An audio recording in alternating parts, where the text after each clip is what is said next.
on Cats. I, the Decree, June 13, 1233. Viterbo, Italy.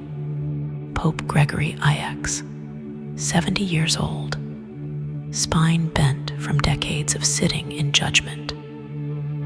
Eyes that had seen 3 crusades and countless heresies, signed a document that would kill millions of people who hadn't been born yet. He didn't know that, of course. He thought he was saving souls. The document was called Vox in Rama, a voice in Rama, papal bull, official church doctrine, the kind of thing that gets read from pulpits and copied by monks and spreads through Christendom like ink through water. The relevant passage, translated from Latin: the devil appears to his followers in the form of a black cat, which they kiss beneath the tail in obscene worship. These cats are instruments of Satan, and those who harbor them are in league with darkness itself. 23 sentences, 300 words, enough to doom a species, and accidentally a continent. Roman II, the theologian, Conrad of Marburg, had brought the evidence.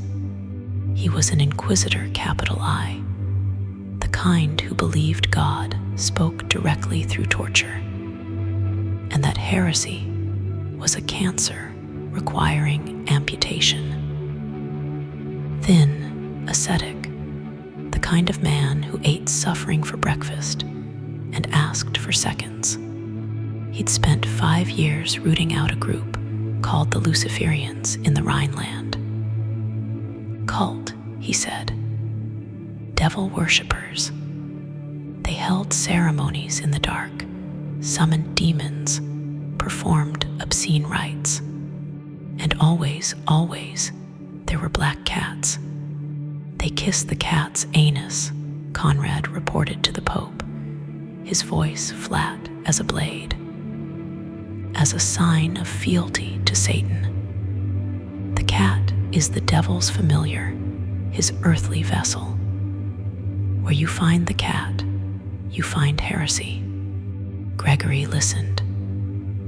He'd heard reports like this before: witchcraft, devil worship, the usual accusations that bubbled up whenever people got scared and needed something to blame. But Conrad was credible.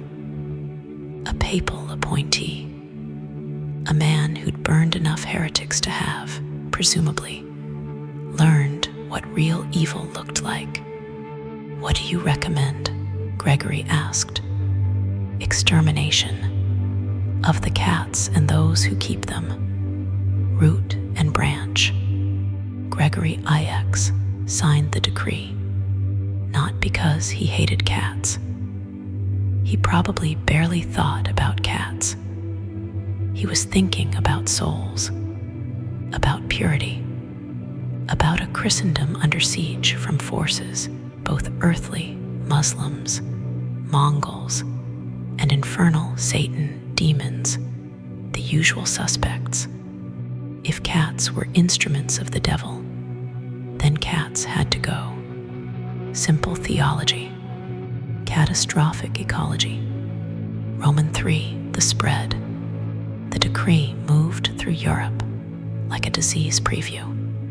Priests read it from pulpits. Monks copied it in scriptoriums. It appeared in church courts, in town squares, in the anxious conversations of people who'd been looking for something to fear, and now had official permission. Black cats are demonic. Within a year, the killing started. Not organized at first, just individuals. A farmer drowning a litter of kittens. A townsman stoning a cat in the street. A woman accused of witchcraft by a neighbor she'd offended, burned alive along with her 3 black cats as evidence of her pact with Satan. But it accelerated. Roman 4, the festivals. By 1250, cat burning had become entertainment. Feast days, saints' festivals, midsummer celebrations, they all started incorporating the same ritual. Gather cats, black ones especially, but any would do in a pinch. Stuff them in a sack or a barrel and set them on fire. In Paris, they built a special stage in the Place de Grève. Every June 24th, St. John's Day, they'd erect a wooden pole, hang a barrel full of cats from it, and light it ablaze while crowds cheered. Kings attended. Charles IX himself once lit the pyre, dressed in ceremonial robes, while musicians played and the cats screamed. In Ypres, Belgium, they threw cats from the bell tower of the Cloth Hall. Living cats, hurled into the crowd below where people would beat them to death with sticks. Celebration, piety, entertainment. The cats didn't know they were symbols. They just knew pain and fire, and the incomprehensible cruelty of creatures they'd lived alongside for thousands of years. The population collapse. Europe's cat population, estimated at several million before the decree, plummeted. By 1300, maybe a few 100,000 left, mostly feral, hiding in forests and ruins. By 1340, fewer still. Cats had become rare enough that seeing one was notable. Children grew up never having touched one. The dog population didn't fill the gap. Dogs were companions, hunters, guards, but they didn't hunt rats. Not systematically. Not the way cats did, with that focused, relentless predatory instinct honed over millennia. Cats were specialists. Rat killers, the apex predator of the granary and the cellar and the alley. And Europe had just exterminated them. Roman 6, the rats. Rattus rattus, the black rat, had been in Europe for centuries.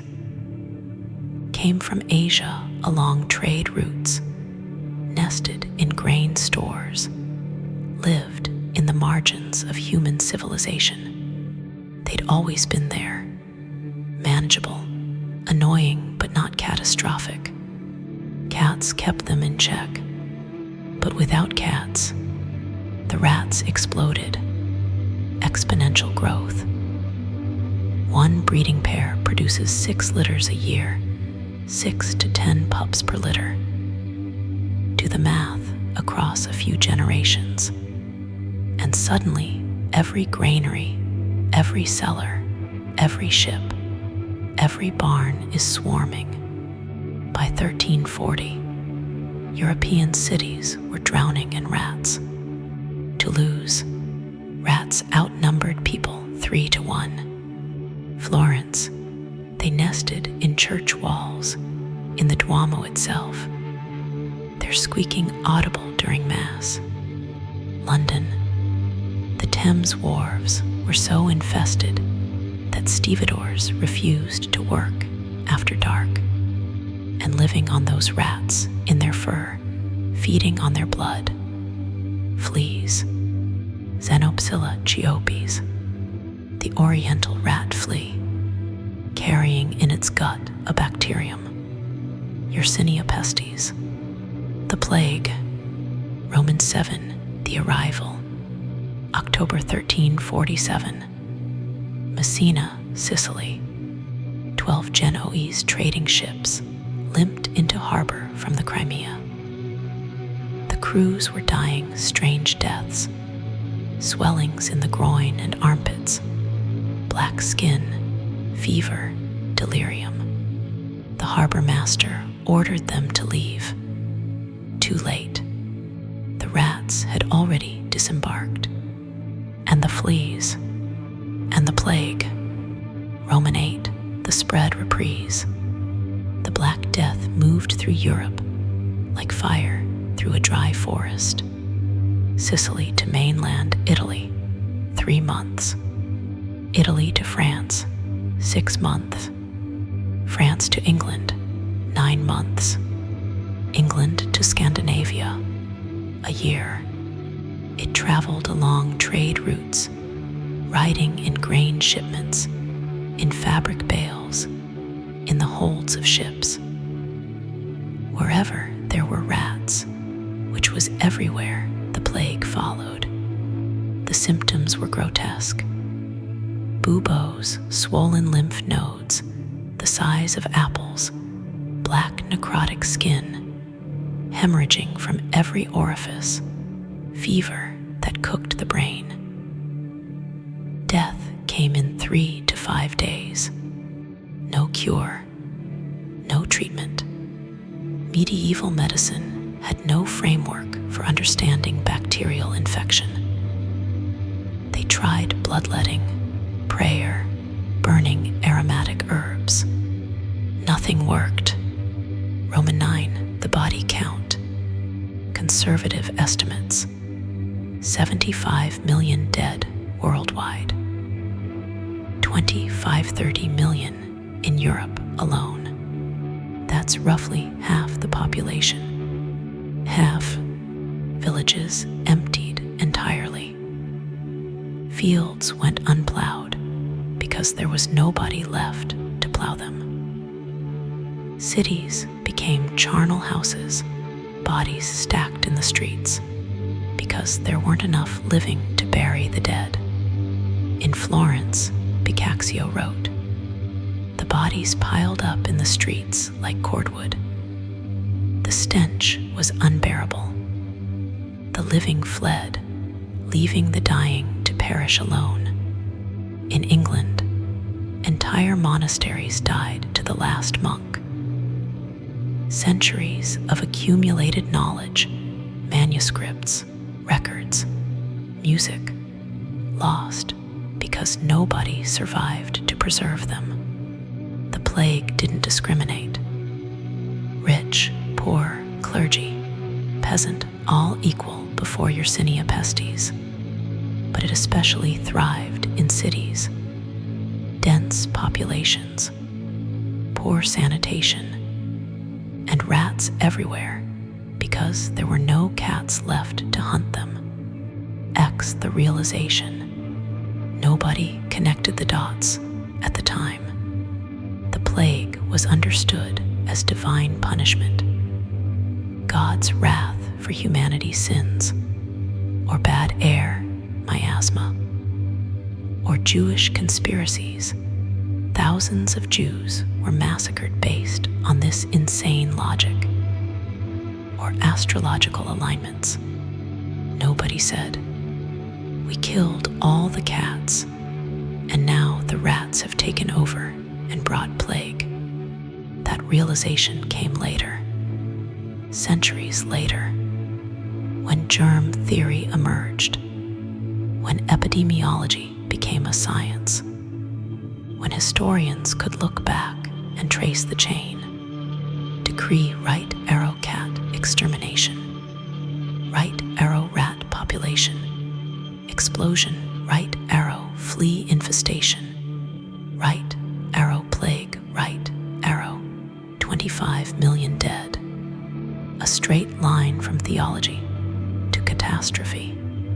By the survivors, some cats survived, feral populations in remote areas. Ship's cats protected because sailors understood their value. Decree be damned. Barn cats on isolated farms where the priest's voice didn't reach, or the farmer valued rodent control over papal opinion. And slowly, very slowly, after the plague burned through, and the hysteria faded, and people started rebuilding, cats came back, not welcomed, still viewed with suspicion. The association with witchcraft and devil worship persisted for centuries. See, witch trials, familiars, every Halloween decoration ever, but tolerated, because even the most superstitious farmer noticed, where there are cats, there are fewer rats. And fewer rats means more grain, and more grain means survival. Practical concerns trumped theology. Eventually, Roman 12, the lesson nobody learned. Here's the bitter part. Europe didn't learn. The witch hunts of the 15th, 17th centuries still killed cats, still associated them with Satan and evil women. The superstitions persisted. Black cats as bad luck, cats as witches' familiars. The cultural memory of Vox in Rama echoing through generations. Even now in the 21st century, with vaccines and antibiotics and peer-reviewed science, black cats are the last to be adopted from shelters.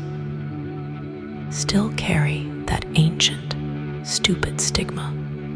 A papal decree from 1233, still casting a shadow.